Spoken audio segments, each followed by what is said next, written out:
Electroplating, Wikipedia audio.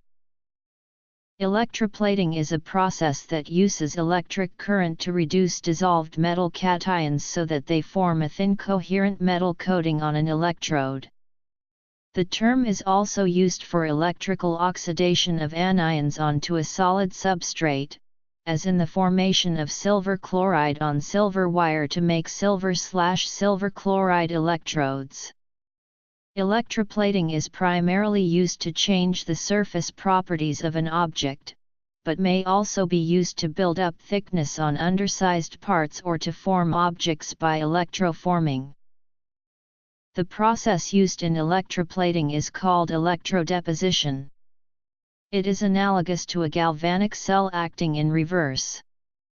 The part to be plated is the cathode of the circuit. In one technique, the anode is made of the metal to be plated on the part. Both components are immersed in a solution called an electrolyte containing one or more dissolved metal salts as well as other ions that permit the flow of electricity. A power supply supplies a direct current to the anode, oxidizing the metal atoms that it comprises and allowing them to dissolve in the solution. At the cathode, the dissolved metal ions in the electrolyte solution are reduced at the interface between the solution and the cathode, such that they plate out onto the cathode.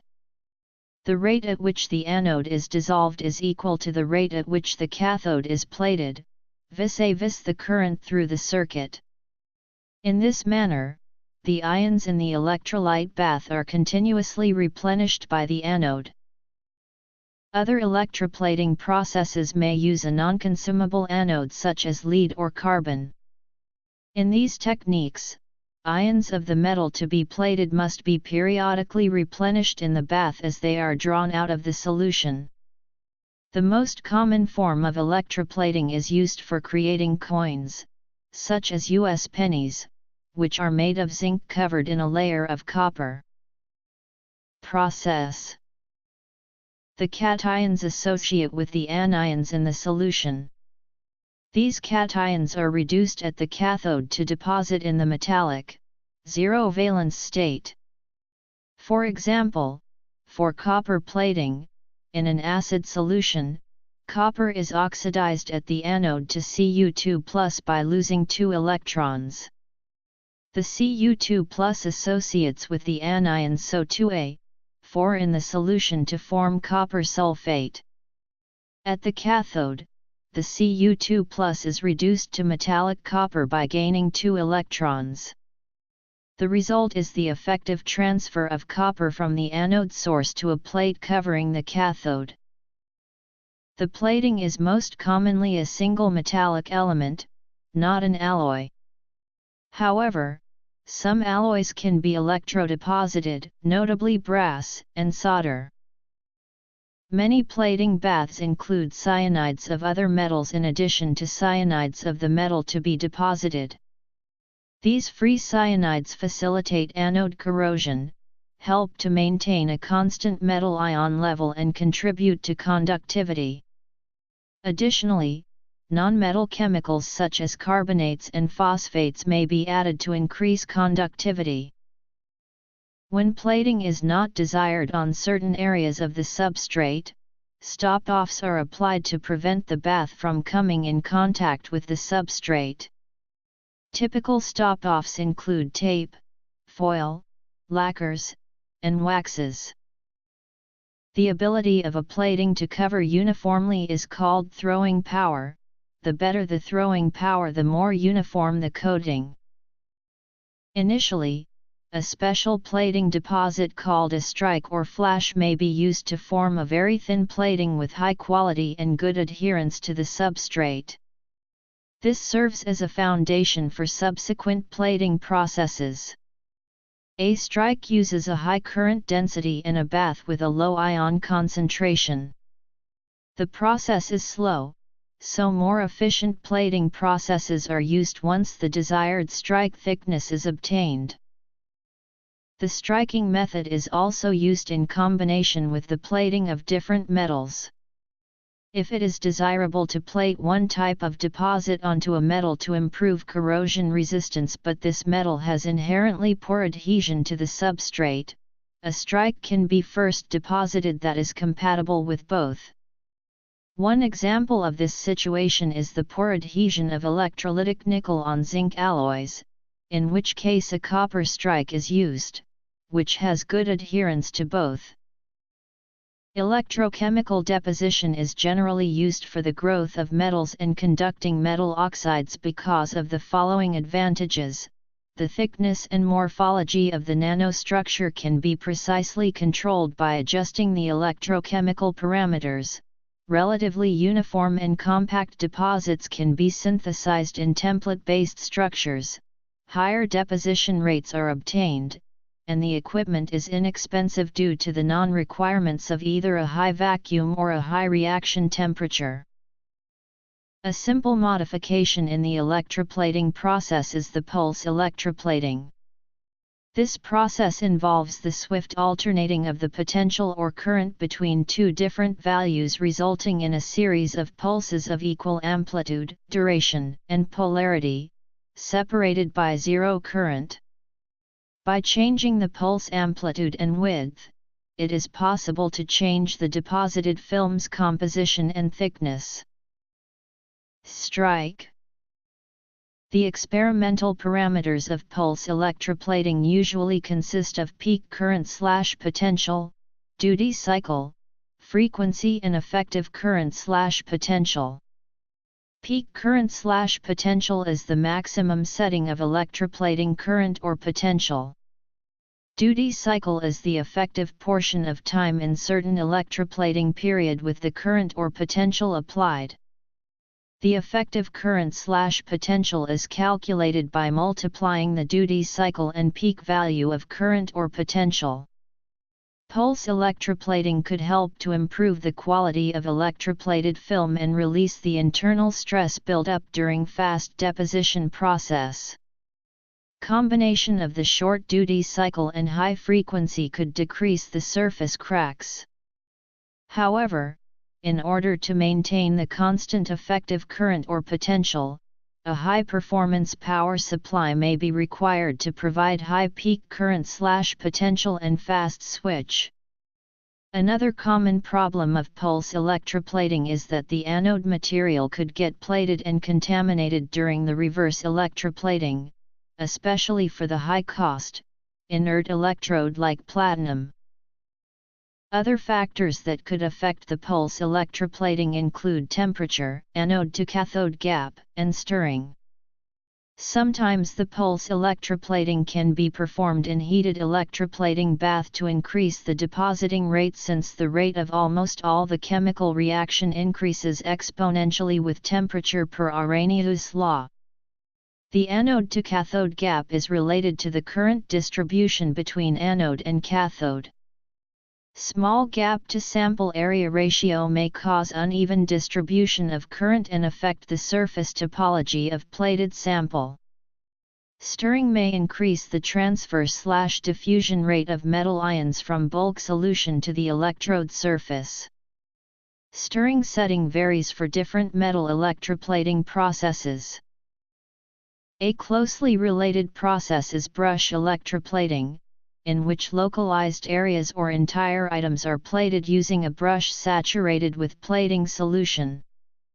The brush, typically a stainless steel body wrapped with an absorbent cloth material that both holds the plating solution and prevents direct contact with the item being plated, is connected to the anode of a low-voltage direct current power source, and the item to be plated connected to the cathode. The operator dips the brush in plating solution then applies it to the item, moving the brush continually to get an even distribution of the plating material.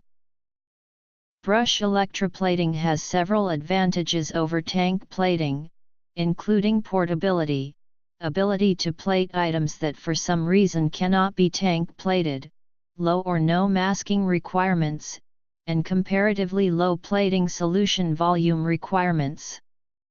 Disadvantages compared to tank plating can include greater operator involvement, and inability to achieve as great a plate thickness.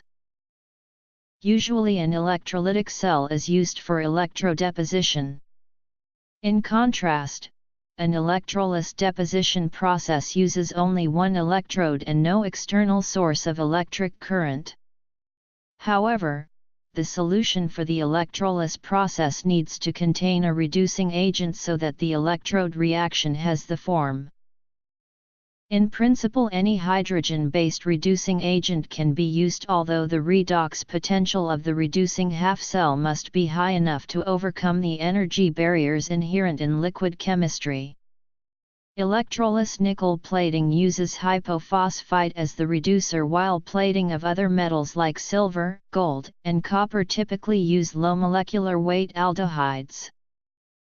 A major benefit of this approach over electroplating is that the power sources and plating baths are not needed, reducing the cost of production. This technique can also plate diverse shapes and types of surface. The downside is that the plating process is usually slower and cannot create thick plates of metal. As a consequence of these characteristics, electroless deposition is quite common in the decorative arts. Electrochemical deposition. Pulse electroplating or pulse electrodeposition.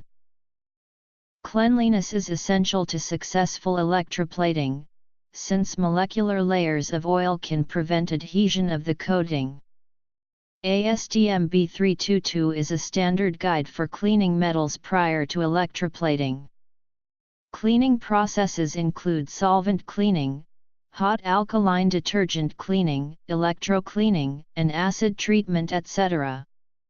The most common industrial test for cleanliness is the water break test, in which the surface is thoroughly rinsed and held vertical. Hydrophobic contaminants such as oils cause the water to bead and break up, allowing the water to drain rapidly. Perfectly clean metal surfaces are hydrophilic and will retain an unbroken sheet of water that does not bead up or drain off.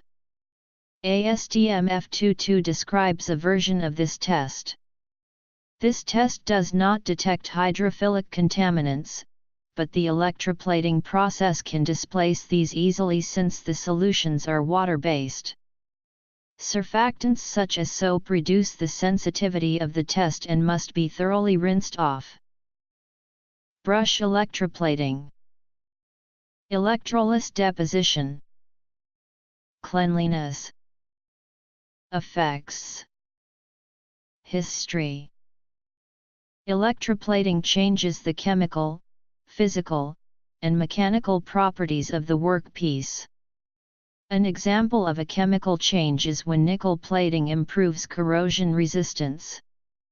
An example of a physical change is a change in the outward appearance. An example of a mechanical change is a change in tensile strength or surface hardness, which is a required attribute in tooling industry. Electroplating of acid gold on underlying copper or nickel-plated circuits reduces contact resistance as well as surface hardness. Copper-plated areas of mild steel act as a mask if case hardening of such areas are not desired. Tin-plated steel is chromium-plated to prevent dulling of the surface due to oxidation of tin. Electroplating, or electroless plating, may be used as a way to render a metal part radioactive, by using an aqueous solution prepared from nickel-phosphorus concentrates which contain radioactive hypophosphite 32P ions. Such a part might be used for the purposes of brachytherapy.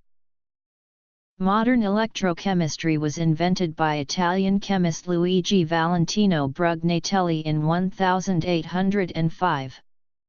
Brugnatelli used his colleague Alessandro Volta's invention of 5 years earlier, the voltaic pile, to facilitate the first electrodeposition. Brugnatelli's inventions were suppressed by the French Academy of Sciences and did not become used in general industry for the following 30 years. By 1839, scientists in Britain and Russia had independently devised metal deposition processes similar to Brugnatelli's for the copper electroplating of printing press plates. Uses. Boris Jacobi in Russia not only rediscovered galvanoplastics, but developed electrotyping and galvanoplastic sculpture. Galvanoplastics quickly came into fashion in Russia, with such people as inventor Peter Bagration, scientist Heinrich Lentz and science fiction author Vladimir Odoyevsky all contributing to further development of the technology. Among the most notorious cases of electroplating usage in mid-19th century Russia were gigantic galvanoplastic sculptures of St. Isaac's Cathedral in St. Petersburg and gold electroplated dome of the Cathedral of Christ the Savior in Moscow, the tallest Orthodox church in the world. Soon after, John Wright of Birmingham, England discovered that potassium cyanide was a suitable electrolyte for gold and silver electroplating.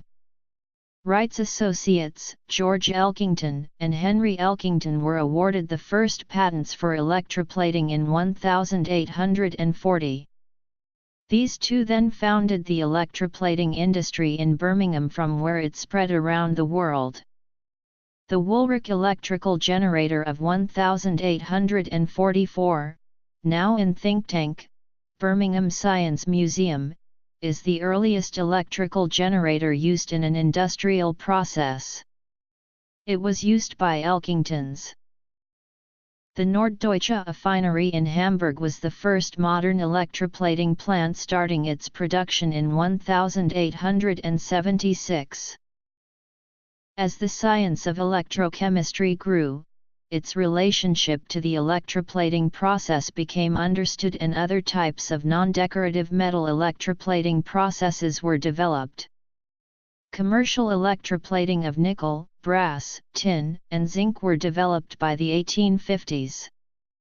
Electroplating baths and equipment based on the patents of the Elkingtons were scaled up to accommodate the plating of numerous large-scale objects and for specific manufacturing and engineering applications. The plating industry received a big boost with the advent of the development of electric generators in the late 19th century.